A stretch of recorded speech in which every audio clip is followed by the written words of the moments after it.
जन्म साखी पंजे साहब की। कश्मीर की ओर जाते जाते श्री गुरुजी ने सिंध नदी से 20 कोस की दूरी पर एक बड़ी भारी पहाड़ी के निकट जाकर के, जहाँ हसन अब्दाल नगर है, वहाँ कुछ बाहर की ओर अपना आसन लगा लिया। तब भाई मर्दाने को प्यास लगी। गुरुजी को कहने लगा, हे महाराज, पानी तो कोई नजर नहीं आता, परंतु मैं तो प्यास से व्याकुल हो रहा हूँ। गुरुजी ने मर्दाने की ओर देख करके कहा, हे भाई मर्दाना,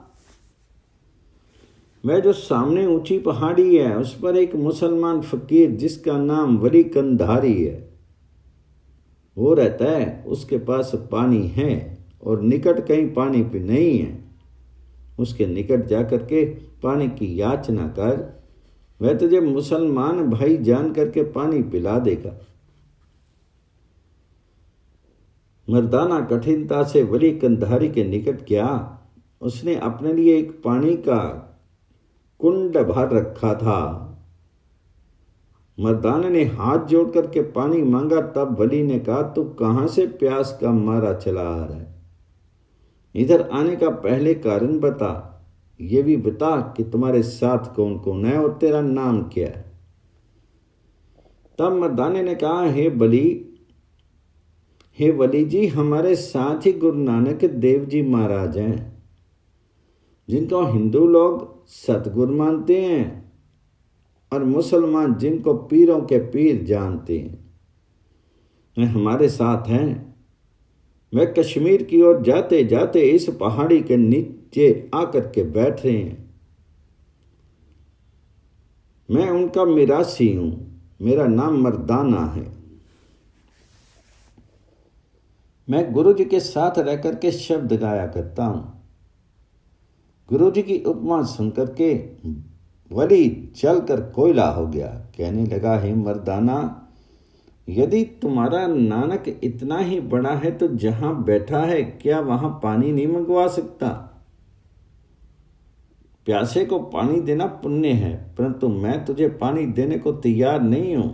अपने गुरु को जाकर के कहो, वह तुझे स्वयं पानी मंगवा कर देगा।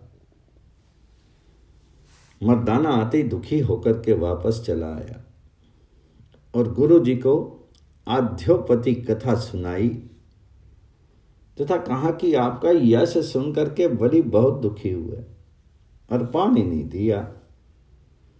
गुरुजी ने कहा, हे मर्दाना, तुर्क तो तुर्क को भाई मानता है, तुम निम्रता से पानी मांगो।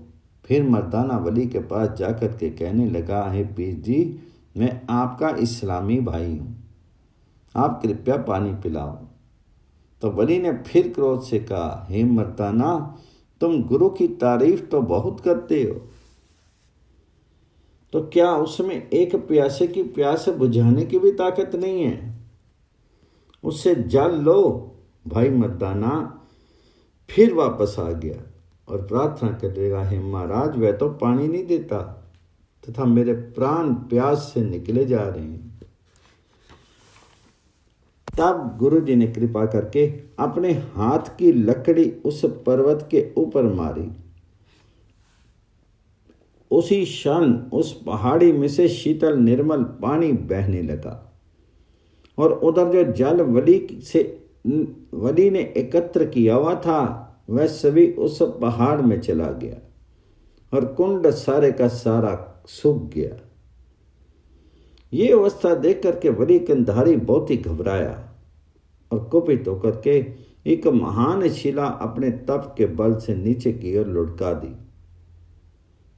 जिधर गुरुजी ने आसन जमा रखा था उधर ऊपर से शिला पहाड़ का टुकड़ा गिरा दी। वह शिला मार्ग के वृक्ष को तोड़ती तोड़ती नीचे की ओर चली आ रही थी। गुरुजी ने देखा, तब अपना हाथ ऊंचा कर लिया।